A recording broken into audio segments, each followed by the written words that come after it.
మన ప్రభువును రక్షకుడైన యేసుక్రీస్తు వారి శ్రేష్టమైన నామములో బెతెస్దా విడుదల పరిచర్య తరపున ఈ ఉదయకాల శుభాలు మీ అందరికీ తెలియజేస్తూ ఉన్నాను. ఈ దిన వాక్య ధ్యానము 106వ కీర్తన మొదటి వచనాన్ని చదువుకుందాం.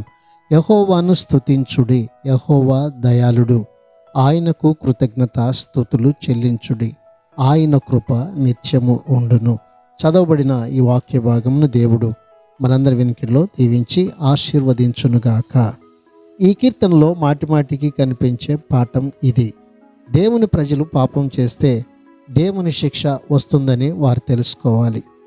ఆయన ప్రేమ కనికరం గల దేవుడు కాబట్టి తన ప్రజలు తిరగబడుతూ తన ధర్మశాస్త్రాన్ని మీరుతూ ఉంటే వారిని శిక్షించకుండా క్రమశిక్షణలో పెట్టకుండా ఉండడు.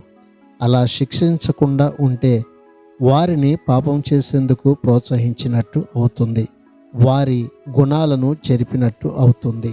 కనుక దేవుడు మనకిచ్చిన ఈ ఉదయకాల వాక్యాన్ని బట్టి మనము ఎల్లవేళలా దేవునిని ఆరాధిస్తూ ఆయన స్తుతిస్తూ ఆయనకి కృతజ్ఞత స్తుతులు చెల్లించాలని ప్రభు కోరుకుంటూ ఉన్నాడు.